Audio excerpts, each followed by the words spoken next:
I have some really exciting news. The FDA and the CDC just authorized vaccines for kids under 5. These vaccines are incredibly safe. They work to prevent serious illness.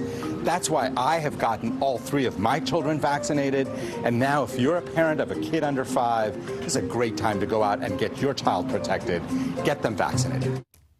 Just a little bit there from the White House's push to vaccinate kids as young as 6 months with the newly approved COVID vaccine starts tomorrow.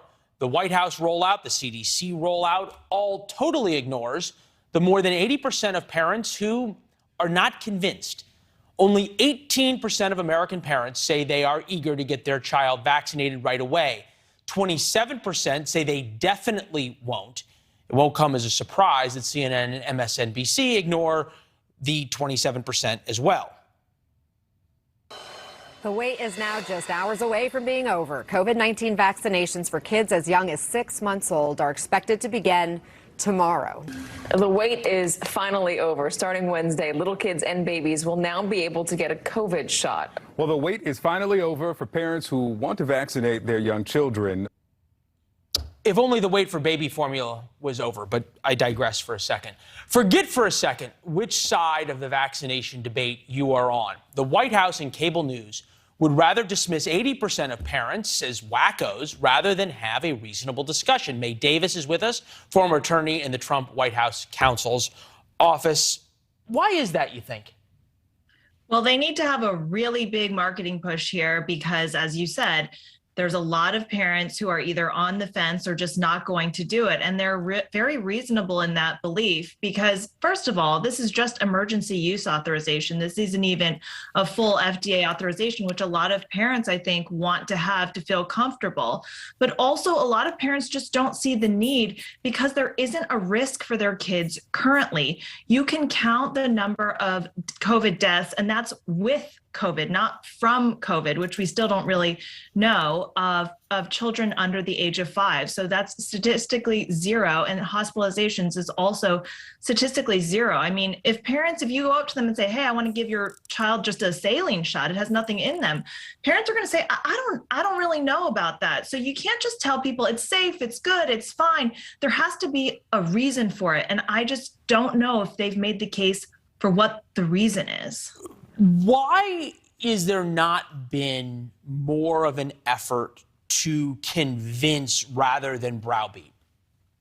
I think they have to browbeat. They have to turn to emotion. If you look at some of these ads, they're emotional responses. Like, you want your kid to have a future. You want him to be a doctor. You want her to be a lawyer, rather than just facts, because the CDC has beclowned itself on the facts already, and people are not willing to listen anymore. Oh, vaccines prevent transmission. Actually, no, they don't. Oh, you need to mask, but not while you're eating, and that's okay, and it's the same. Oh, you need to Clorox your surfaces. Oh, actually, it's not on surfaces, it's just airborne. So they really can't use facts anymore because people just don't buy the facts from the CDC. Yeah, once you've lost credibility, trust is such a really difficult thing to earn back. Here's Dr. Fauci on some of his thoughts on that issue. And yet there are some, who really are swept up in conspiracy theories and distortions of reality and anti-science untruths that create a hostility towards me and the scientific community in general that really is unprecedented. We've never seen anything like that. I just keep coming back to the tone deafness of 80% of Americans say, we don't trust you, in any leader says, oh, gee, 80% of you don't trust me, and that's your fault. Right. So you see all of these pushes. I'm so excited to get my kids vaccinated. There's no facts here. It's just, it's creating an otherness. There's the group of people who are good people who are excited for the vaccine and they're going to get their kids vaccinated. And then there's the other people, without really pushing and saying, hey, I get how you feel. I really understand that. How is this going to play out when, and we know it's coming, that vaccines for 6-month-old to 5-year-olds is not, say, required in private daycares and the like, but it starts to be required by typically large blue cities for public school systems? I think parents are going to really struggle with this. I think you've already seen the homeschool movement pick up a lot of steam since the pandemic. And that means that the options are really there, that the homeschooling options are there. You're not starting from scratch anymore. There's somebody on your block who homeschools. There's a group of people in your community who have a group of that. And the public schools are going to really suffer if they just hemorrhage money, hemorrhage students to homeschooling. So I think you're going to see a lot of parents try and use other options, and that'll create public schools having to ask, do we really want to do this for no reasons? You know, daycares doing this for no reasons. This is the administration who required all toddlers. Take off your parent hat for a second. Put on your legal hat.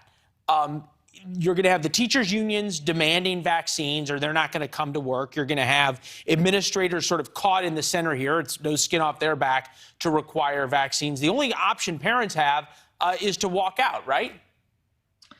Yeah, I think that's right. So I think you're going to see a real shellacking in the midterm. So I think that should give people some options, because a lot of these executive actions that you take, there's a thing called the Congressional Review Act, where Congress can undo these executive actions. So if HHS wants to say, oh, every Head Start program has to be vaccinated, every, licensed daycare has to be vaccinated, you're going to have a Republican majority probably in Congress saying, we really don't think that. So I think that for that reason, the Senate race is going to be extremely, extremely important, because otherwise you are going to have people in really difficult situations with these executive orders.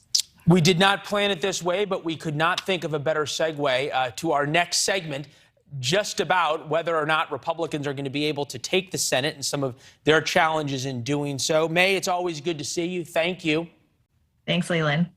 Thanks for watching. Go to newsnationnow.com to find NewsNation on your television provider. And don't forget to subscribe. Click the red button to get more of NewsNation's fact-driven, unbiased coverage.